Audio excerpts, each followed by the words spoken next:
mga boss, welcome po uli sa ating channel. Isa na namang magandang topic ang i-discuss natin sa Bluebeam Review. Ito pong program na pang-estimate. Kaya lang mga boss, bago tayo mag-umpisa, huwag nyo po muna palang kalimutang pindutin yung subscribe dito sa maliit pa lang nating channel. Isama nyo na rin po yung like at saka notification bell. Okay, umpisahan na po natin yung topic natin. I-discuss natin kung paano mag-compute ng area using Bluebeam.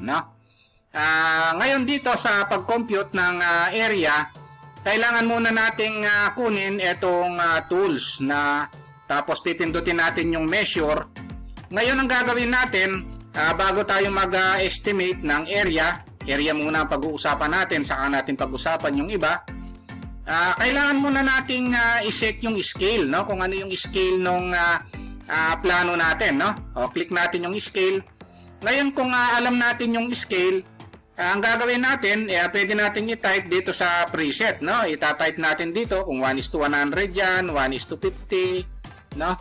Ngayon kung hindi natin alam yung scale, mas maganda, pwede naman natin kunin yung custom.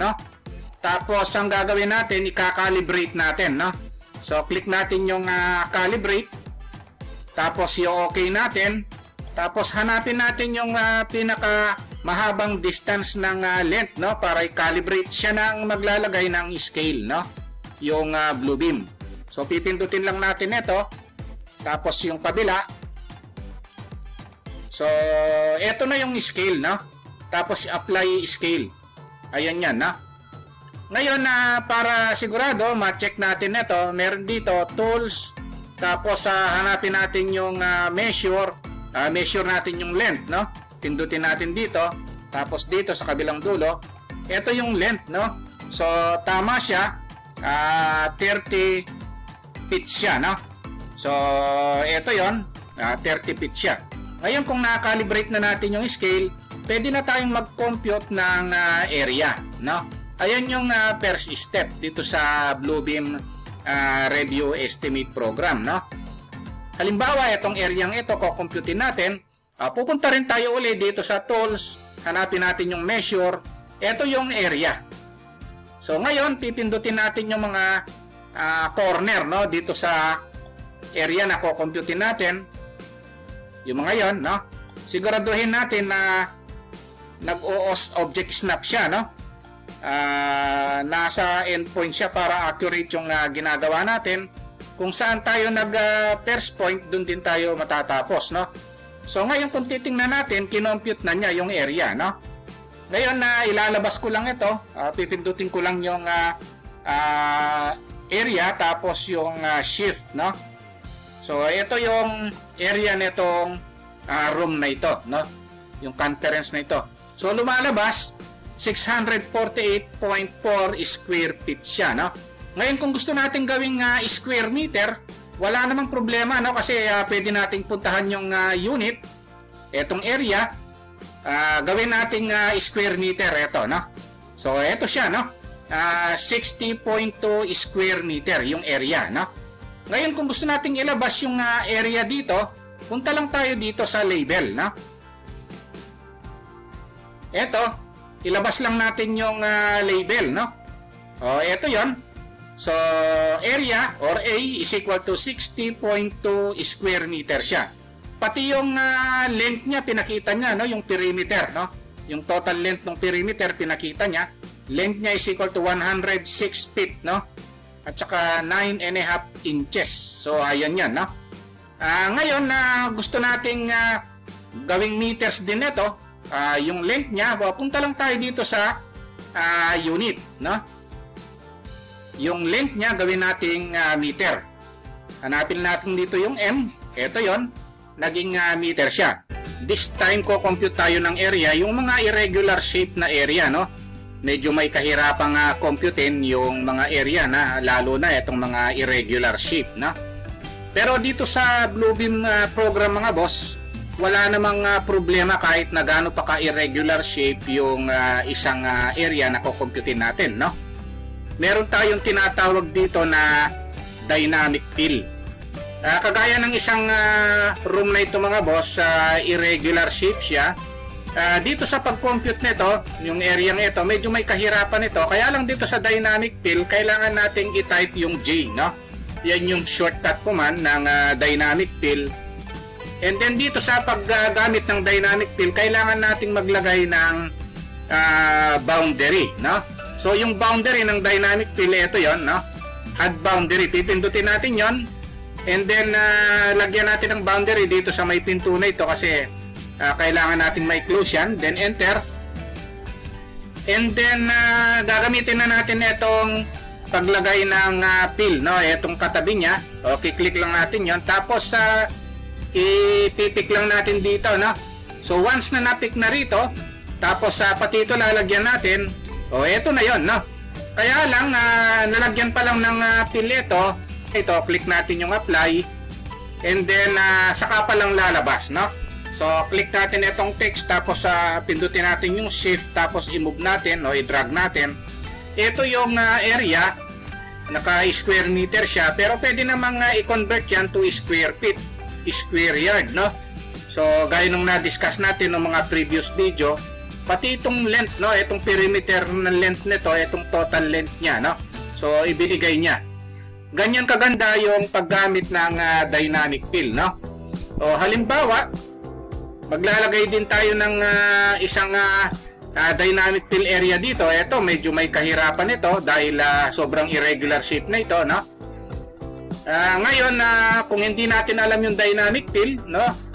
Pipindutin natin yung area o magpipick pa tayo dito sa mga corner na ito.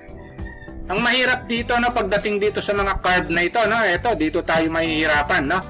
May mga naka-curve dito. Mahihirapan tayo dyan. Kaya lang, gaya na sinabi ko, kung dynamic fill ang gagamitin natin, pindutin lang natin yung J, no?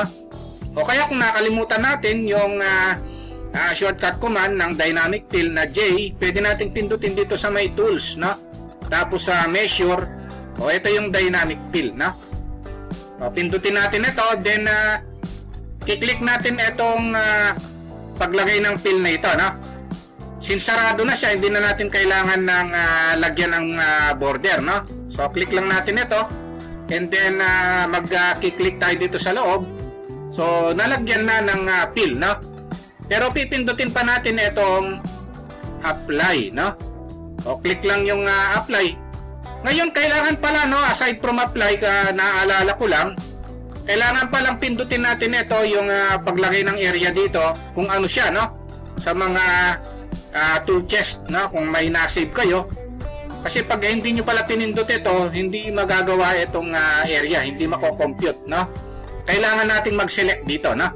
Ako ang sinelect ko dito kanina, no? Itong area measurement. Kasi ang last na ginamit ko yung area measurement.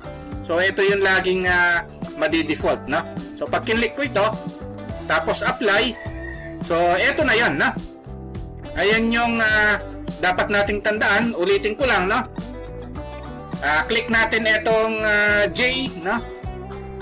Tapos once na lumabas na ito, click natin ito. Tapos mag-click tayo sa loob. Idadrag natin yung mouse hanggang sa mapilan lahat yan, no? Pagkatapos hanap tayo rito, no? Sa may loob nito, hanapin natin yung ilalagay natin, no? So i-click natin halimbawa ito. Tapos pindutin pa natin yung apply, no? So ito yon. So naibigay na niya yung perimeter length, yung total length nito. Pagkatapos ibinigay pa niya yung area niya, no, na 68.52 square meter, no? Ngayon kung gusto niyo ilagay, no, yung mga segment length dito, wala namang problema kasi pwede namang pindutin ito, show segments value, no? I-on nyo lang, ito yon, no? O kaya lang sobrang dami na nakalagay na value dun sa may mga curve na yan, no? O kung ayaw nyo, pindutin nyo lang yung off. Ayan, na? I-off nyo lang, no? Ngayon kung gusto nyang palitan yung unit dito, wala namang problema, click nyo lang ito, no? Gusto nyo palitan yung length to feet, o ito yon, feet inch, ito yon, na? Tapos yung area, ayaw nyo ng square meter, o gusto ni boss is square feet, o pindutin nyo lang ito yon, na? So automatic naman niyang ko-computein yan, no? Yung area, i-convert niya. Ayan yan, no? So dito sa atin, no, sa Pilipinas, usually metric system tayo. O ibalik lang natin sa meter, no? Pagkatapos ilagay natin sa area yung square meter naman, no? So ito yon. So ganun lang kadali mga boss yung pag-compute ng area, no? Maski na irregular shape pa yan. At saka yung paglagay ng total length o perimeter length, no, ng lalagyan ng area. So ayun yung dynamic fill, no? Dito pag-uusapan po natin kung paano pag-compute ng wall area naman, no? Napakadali rin pong computein, no, yung wall area dito, para rin pong computation ng floor area, no? Kaya lang dito sa wall area lalagyan po natin ng depth, no? Ang number one na tatandaan natin pala pag mag-estimate tayo sa Bluebeam, no? Dapat naka-object snap pala yung pointer natin, no, para accurate yung ine-estimate natin, no. Yung object snap mga boss, nandito lang yan sa view, tapos i-on nyo lang, no, yung snap to content, no. Ayan yung dapat nating i-on para nag-o-snap yung pointer natin, no, accurate na pumupunta sa endpoint, no. At saka ang isa pa nating dapat tandaan mga boss, yung scale, no. Kung napanood nyo yung unang video natin sa estimate dito sa Bluebeam, kailangan na i-calibrate natin yung scale natin, no? So nandito yan sa tools, tapos measure, tapos set scale, no? Tapos i-calibrate natin, tapos okay, tapos i-pick natin yung endpoint to endpoint ng dimension, no? Hahanap tayo hanggat maaari yung pinakamahaba, no? Click lang yung endpoint, tapos endpoint, tapos i-apply scale natin, no? Okay, so nakalibrate na. So, no, pag hindi nyo kinalibrate, hindi tayo nakakasigurado na tama yung kino-compute nyong area, kung area yung ko-computein natin, no? Ngayon, umpisa na tayo sa pag-compute ng wall area, no? So, ang gagawin natin, pupunta tayo sa tools, tapos meron tayong measure dito. Pag sa wall area, ang gagamitin natin hanggat maaari itong polylength, no? Although pwede naman itong perimeter, pero mas maganda itong polylength, no? So pag kinlik natin yung polylength o yung mga dulo-dulo, no, ng i-estimate natin, kailangan i-pick natin yon. Halimbawa, itong wall area nito ang ko-computein natin. Click lang natin yung endpoint, tapos endpoint, endpoint, endpoint. Kung halimbawa nagkamali kayo, no, sa pag-pick mga boss, wag nyong escape, no? Pindutin nyo lang yung backspace. Mawawala yung point na pinik nyo nung huling pick, no? So click nyo lang uli, tapos click, tapos click. Ayan, basta nagkamali kayo, backspace lang, no? Ngayon kung tapos na, i-enter nyo lang. Ayan yan, no? So lumabas lahat ng length ng side, no? So wala pa tayong nakitang area mga boss, no? Escape nyo lang para matapos yung command natin, no? Wala pa tayong nakikitang area. So ang gagawin natin ngayon mga boss, no? Hanapin natin ngayon itong measurement. Ito yung nasa side, click lang natin. Ito yon, no? I-click natin yung i-modify natin, no? Ngayon ang gagawin natin, lalagyan natin siya ng subject at saka label, no? So halimbawa, ang ilalagay natin na wall area.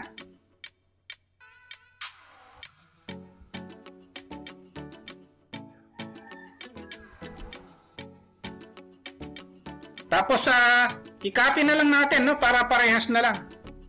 Control C, tapos gawin natin Control B. Ayan na. So parehas na lang natin. Ngayon ang gagawin natin dito, lalagyan natin ng depth, no?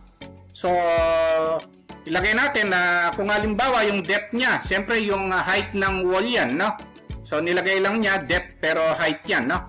So dito halimbawa 9 feet tapos 6 inches. So inches naman yung sa kabila, no? Halimbawa lang 'yon, no? Tapos yung length niya nakapit naman, tapos yung default area is square feet. Pero pwedeng i-convert ito mga boss sa square meter, no? At saka sa meter yung length niya. So nako-convert naman 'yan, no? Ngayon ang gagawin natin, kung gusto nating makita dito yung area, click lang natin ito. O i-on lang natin yung depth at saka yung wall area kung gusto nating ilagay yung wall area. So ito na yung mga boss, oh. I-pick lang natin tapos press yung shift para ma-move natin ito. So ito yon, no?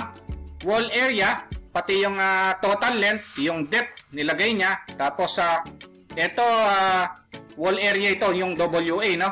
So ayan yung wall area natin. Kung gusto nating palitan ng kulay yung text, no? Ito lang yun, no? O, click lang natin ito para makita nating maayos. Ito yon, no? So naka blue yung text natin. So namumove naman ito, no?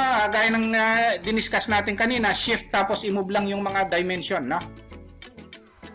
So naka English system, no, yung default. Pero dito sa atin ang madalas nating gamitin, no, yung metric system, no? So wala namang problema kung gusto nating palitan ng meter itong mga ito. Gawin nating square meter. Dito lang yan sa measurement, tapos i-modify lang natin dito, no? So yung depth ilagay natin sa meter. Hanapin natin yung unit dito. Ito yung meter. Tapos i-type lang natin dito, halimbawa 3 meters. Ayan na. So yung length ilagay rin natin sa meter. Tapos yung area ilagay natin sa square meter. So ayan na, automatic naman, no, na palitan na siya, oh. Ayan yung kagandahan ng Bluebeam Review Estimate Program, no? Pwede siyang i-convert from English to metric, no? So, ito na yung wall area, no? Kung gusto nyo itago yung ibang label, wala namang problema, no? So, pwede nyo i-off dito, no? Halimbawa, gusto kong itago yung label. So, ito yun, nawala na siya, oh, no? Tapos yung depth, ito yun, no? So, kung gusto nyo ibalik, i-check nyo lang. Ayan yung naging computation natin dito sa wall area computation, no?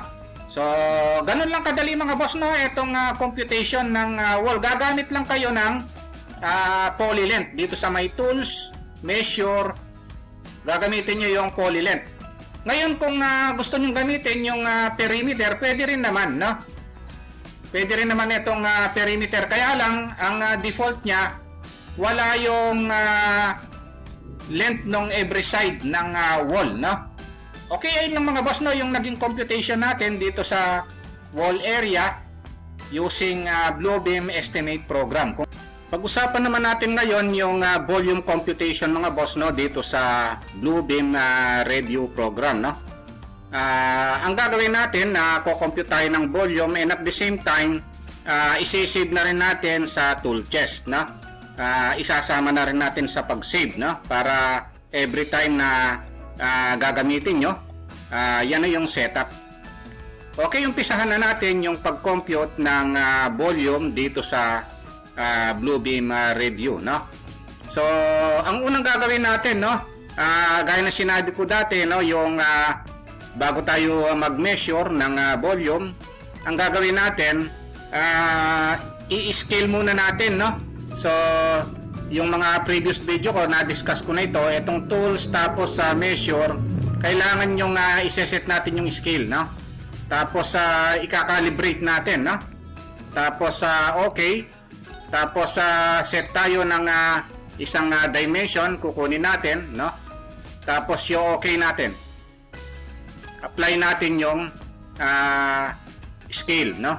Kinalibrate natin. Saka tayo ko-compute ng volume, no?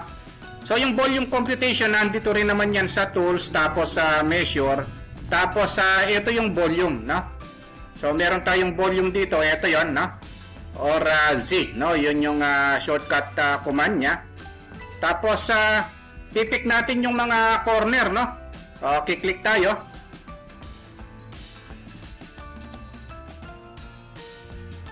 Pag na-pick na natin, no, yung mga corner. Pag nagkamali tayo, backspace lang mga boss, no?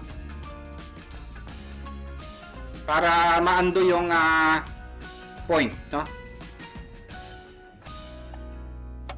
Ngayon, pag na-click na yung mga corner,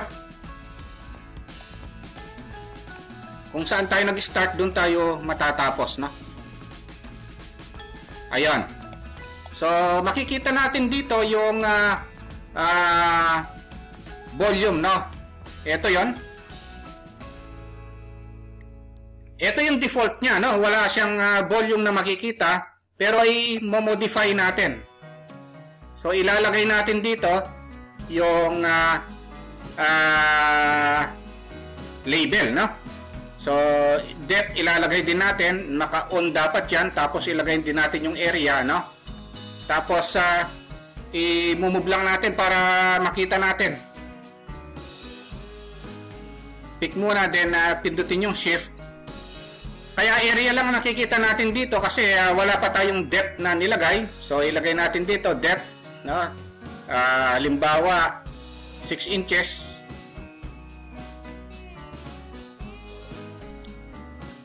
Ayan, na.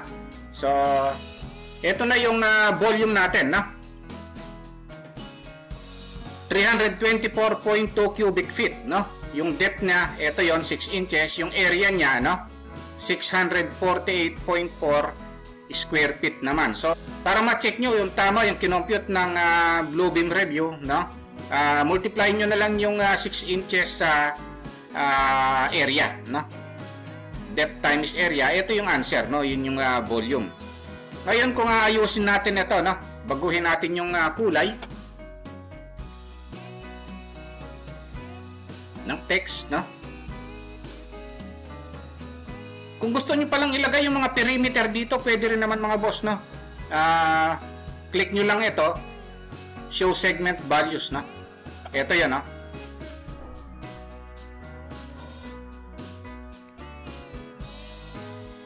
Press nyo muna yung dimension, then pindutin nyo yung shift, tsaka nyo yung drag, na? Ito yan. Ngayon, dito sa atin, madalas gamitin yung metric system, no? Gusto nyo gawing square meter, cubic meter, tapos meter yung depth, no? Punta lang kayo dito. Palitan nyo yung unit nya, no? So, ilagay natin sa meter. Ito yan, no? So, baguhin natin ito. Ilagay natin na kung 6 inches yan, 0.15 meters yan. Tapos, dito yung length nya, ilagay nyo sa meter. Automatic naman yan na kukomputin yan, no? Ng program. Tapos, yung volume nya, cubic meter. Tapos, yung length nya, naka-meter na rin, no? Tapos, yung area nya, kung gusto nyo square meter, dito lang yan, no? So, ito na yon, no? Ngayon, kung ayaw nyo makita yung iba, halimbawa, yung depth ayaw nyo makita, o kaya yung area ayaw nyo makita, volume lang, no? Pindutin nyo lang ito, i-off nyo lang, no? Ayan. So, ngayon, kung gusto nyo ibalik, check nyo lang, no? So, ganun lang ang gagawin nyo. Ngayon, halimbawa, every time na gagawa kayo, ito na yung setup, no? Kasi laging babalik sa default yan, no? Lagyan ko lang ng fill muna para lagyan natin ng fill dito. Tapos, para makita yung text sa loob, no? I-highlight lang natin. Ito yan, no? Ngayon, para every time na ganito ang setup, pwede nyong i-save ito sa tool chest, no? So, right click. Ito yan, no? Add to tool chest. Pwede sa tool chest nyo, sa My Tools, Architect Review, tapos Contractor Review, no? So, usually sa My Tools naman ito, no? Ayun. So, ngayon na nakasave na, pero wag niyong kakalimutan, ito yung My Tools, nasa pinakababa, no? Ang bagsak niya. Wag niyong kakalimutan na ilagay sa properties mode, no? Kailangan ipa-properties mode nyo yan. Ayan, na. So, every time na gagawa kayo ng volume computation, no? at saka gusto nyo ganito yung setup, ito na lalabas kasi nakasave na sa tool chest, no? So, gamitin natin, no? Subukan natin, ha? Halimbawa dito, no? So, ito na siya, oh. Kasi babalik sa default yan pagka hindi nyo sinet, no? O, click lang natin, i-move lang natin ito. Ayan, na. Ngayon na halimbawa ayaw nyo makita yung area, no? Gusto nyo lang makita yung volume, no? Madali namang gawin. Kaya lang pag inalis nyo yung area, kailangan i-save nyo uli sa tool chest, no? So, ganito. Click nyo lang itong i-modify natin. Punta tayo uli dito sa measurement, no? Ngayon, i-off nyo lang dito yung area. Ito yan, no? So, volume lang ang lalabas, no? Kung gusto nyo ilagay yung depth, check nyo lang. Ito yung depth, 0.15, no? Yung volume, ito yon. Tapos yung perimeter naman, na kung gusto nyo makita yung perimeter, lagay nyo lang dito sa length. Ito yan, no? Ayaw nyo makita yung area. O ito siya, no?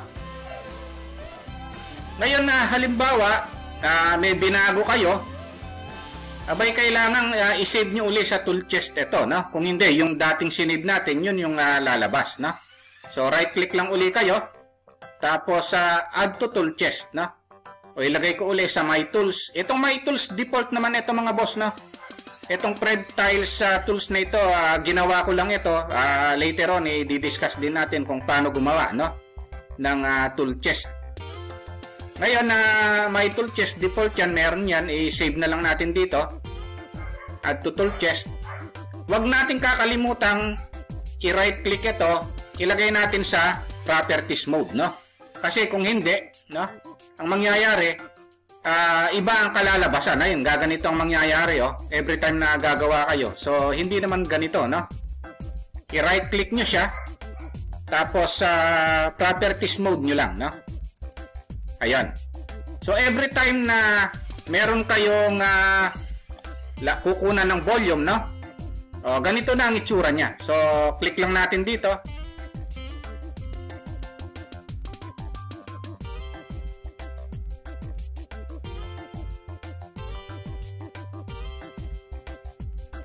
Ayan, na. So, ngayon, halimbawa, ito, no? Yung naka-arc. Mali ito, no? Dapat naka-compute din yung area nun, no? So, i-right click nyo lang ito, tapos convert to arc nyo lang, no? Nara-right click, convert to arc naman yan, no? Nagagalaw nyo pa ngayon para i-adjust, oh, no? Na-adjust naman yan. Ngayon, pwede nyo nang i-move itong mga ito kung gusto nyo i-move. Andun nyo lang, no, pag nagkamali. Ngayon, kung gusto nyong liitan yung mga text, dito lang naman yan mga boss, na. Ito yung font size.